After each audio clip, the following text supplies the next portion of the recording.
Catch the full podcast this Sunday with the man behind KSI's music, the president of Misfits Boxing, a co-founder of Drink Prime. It's Mams Taylor on the True Geordie podcast. Tell me one of the times you remember specifically where you were like, this was biblical. Prime. Am I right in thinking you're part of the Prime deal as well? Yeah. But what happened was we're in a group chat, 6 partners. Was Logan one of those? Yes.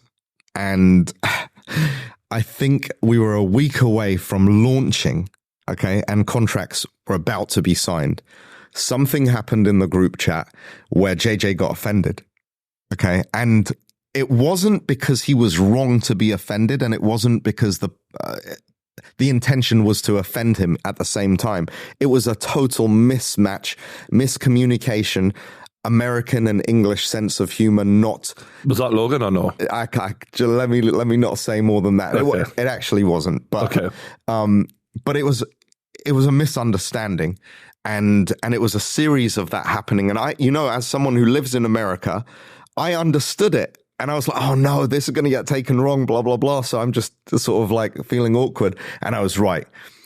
JJ emailed the lawyers, hey, I don't want to do this, I'm out, and deleted himself from the group chat.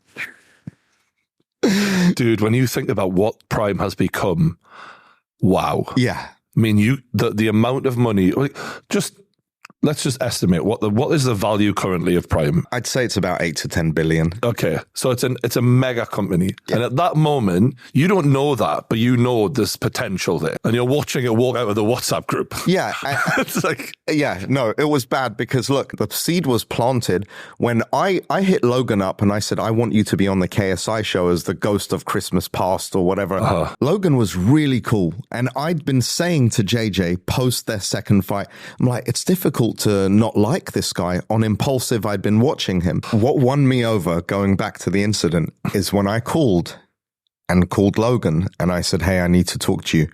I'm not giving up, but right now as it stands, this is what's going on, and the Prime thing. Logan was a fucking superstar about it. He was self-reflective, very calm, very understanding, and also he was like, look, it's fucked because we've all done so much work for this. I mean, especially Logan, JJ, and the other guys behind it who are geniuses. They put a lot of time, effort, energy into this.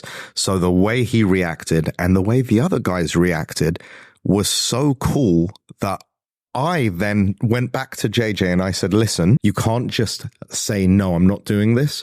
As a man, this isn't something that is right. And he said to me, you're right. He didn't argue and resist it. It was 2 days after because I knew needed a cooling off period. Mm-hmm. And I said, just do me one favor. We have a call with everyone and you guys chat, say your piece. They'll say their piece. And if at the end of that call, you say to me, Mams, don't want to do it, I'll never bring it up again. This is the type of older brother type advice that everyone needs. Yeah. We all have that hot-headed moment in us. You do, I do, as men. But to just have someone to go, just fucking... And that's why I try not to make decisions in the heat of the moment. If something's happening, I give it a couple of days and then I think about it, and I think that's such good advice. It's the best. Mate, that might have saved this man billions. Like, we're not even joking. That one conversation is that domino effect that could have changed his life. Even JJ was always going to be good, but this is another level of wealth that we're talking about. Going back to the music side of things, I remember JJ's music, Lamborghini, the classics, which I still have a place in my heart for because it's Absolutely. Like, it is really a part of his growth in YouTube history, and seeing him go from that, but then to see him go from those kind of tracks to Holiday, which was on every fucking radio station. Were you in the studio when these were being made? And was there a moment where you were like, oh, we got something here? Like, what? Can you take me back to those times where you realized, okay, we're actually going beyond the YouTube audience with this? Yes. Funny you bring Holiday up. The label, we sent the song. It was with Jake Gosling and Digital Farm Animals, and we sat there and they sent me the song. I was in LA at the time. They sent me the song, and I go, oh my God, this is a fucking smash. This is a smash. You got, this is the next single. And JJ's like, yeah, but Mams, you say that about every song. I'm like, no. This one is special.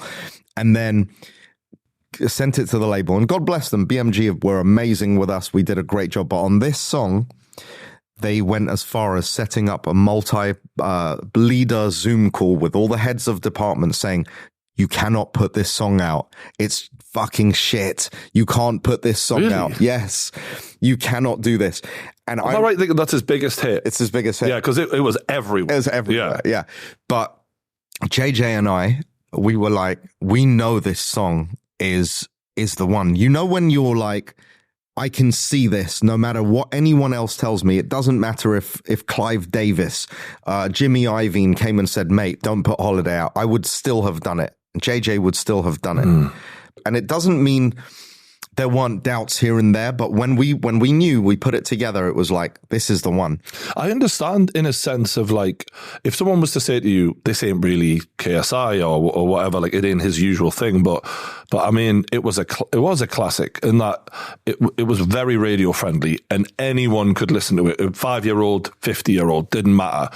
And I think that transformed him into a different level of artist where even for me, I'm like, fucking hell, he's at Wembley Stadium singing this. Yeah. This is mental. Like, and I always thought him and Logan were going to be big, and I was seeing that. But that was the magic, really, that you managed to pull together to take him to that next level. Well, I understood the JJ brand fairly quickly, and the JJ brand is to keep the fans on their toes.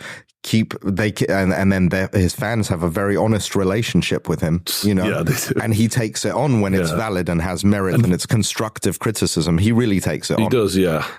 They were like, he's doing all these American features. Boom. We did Houdini with English features. Oh, he needs features for everything. Boom. Holiday. So it's all about doing the setup and then a surprise. Take them away from a natural. Is that why you called it all over the place? Yeah. Well, the JJ is one of the few artists that can hop on a house song, a hip hop track, a trap song, and then a pop song like Holiday. There aren't many who can get away with. That's so true. I think that's because he has a unique voice, and it's kind of like there's a couple of rappers out there who can do that, but it is hard to do that, to just be able to transfer it to any type of music. And in terms of like where you went from there with Misfits. Catch the full podcast this Sunday with the man behind KSI's music, the president of Misfits Boxing, a co-founder of Drink Prime. It's Mams Taylor on the True Geordie podcast.